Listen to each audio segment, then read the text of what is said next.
জন্মাষ্টমীর শুভক্ষণে আদরের গোপালের জন্য সাজিয়ে নিয়ে এলাম সোনালী মিষ্টির মালা, যার প্রতিটি দানায় ভরা ভালোবাসা, ভক্তি আর আনন্দ। শুনেছি গোপাল তালের গন্ধে দুর্বল, যেন গোপালের জন্যই প্রকৃতির এই মিষ্টি উপহার। গোপালকে খুশি করতে গোপালের জন্মদিনে তালের গন্ধে ভরা তালের চূরমা লাড্ডু, যার স্বাদ পেয়ে গোপাল বাঁশি হাতে নেচে উঠবে।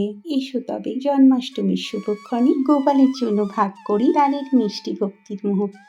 একটা মিক্সিং বাউলের মধ্যে 2 কাপ ময়দা নিলাম, সাথে অ্যাড করলাম 1 পিঞ্চ মতো নুন। এবার পরিমাণ মতো তালের পাল্প দিয়ে একটা ব্যাটার বানিয়ে নেব। অল্প অল্প করে অ্যাড করে করে ব্যাটারটা বানাবো। তালের পাল্প অনেকটা গাঢ়, তাই কাপ ধুয়ে জলটা অ্যাড করে দিলাম। ফাটাতে সময় লাগবে, সেই সময়টা তেল গরম করতে বসিয়ে দিলাম। চলো এবার ফাটতে শুরু করি। By the way, hello everyone, আমি শ্রাবন্তী। আমার হেসেলে সবাইকে ওয়েলকাম। ব্যাটারের ডেনসিটিটা ঠিক এমন হবে। বেশ খানিকটা সময় নিয়ে ফেটে নিয়েছি। এবার চলো তেলের মধ্যে চামচের সাহায্যে এভাবে ছেড়ে দিচ্ছি। তোমরা চাইলে হাত ইউজ করতে পারো, আর যেমন খুশি দিতে পারো। গ্যাসের ফ্লেমটা মিডিয়াম রেখে ভাজতে হবে। মুচমুচি করে ভাজবে, কিন্তু রংটা লাল ধরাবে না। খুব বেশি লাল লাল করে ভাজা হয়ে গেলে লাড্ডুর আকর্ষণীয় সোনালী কালারটা আসবে না। এই লাড্ডু রুম টেম্পারেচারে প্রায় 1 মাস পর্যন্ত সংরক্ষণ করে রাখা যায়। গোপাল নাকি তালের মিষ্টি দেখলেই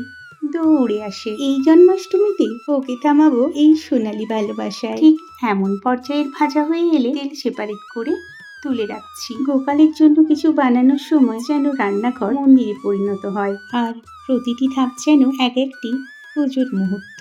বানানোর সময় যেন ভক্তির গান বাজছে মনে মনে। মিক্সিং বোলের পুরো ব্যাটারটাই আমি সেম ভাবে ভেজে তুলে নেব। চলো তোমাদের দেখিয়ে দিই কেমন হয়েছে।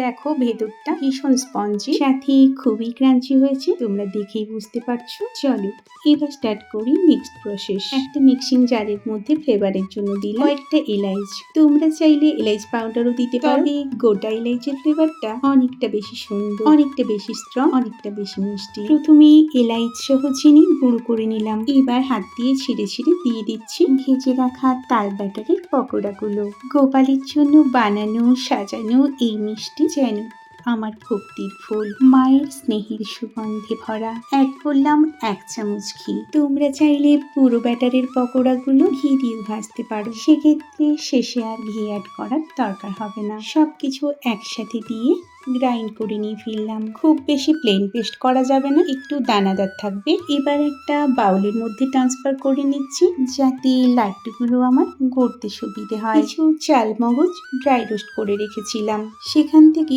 কিছুটা পরিমাণ অ্যাড করে দিলাম। খুব বেশি দিয়ে দিলেও যেমন ভালো লাগে না, খুব কম থাকলেও ভালো লাগবে না, তাই পরিমাণ বুঝে দিও।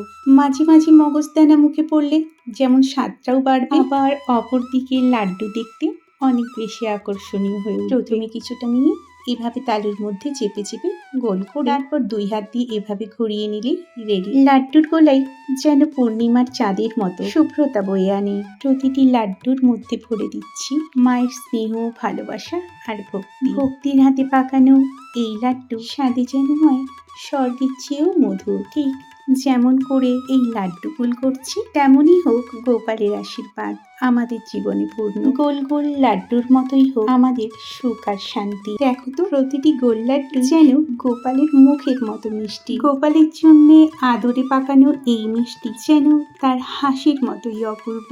ভক্তির এই যাত্রা এখানেই শেষ নয়, আবারও আসবো। ততদিন গোপাল সবার রক্ষা করুন। জয় গোপাল, জয় শ্রীকৃষ্ণ। সবাইকে জানাই শুভ জন্মাষ্টমী। Tata tata.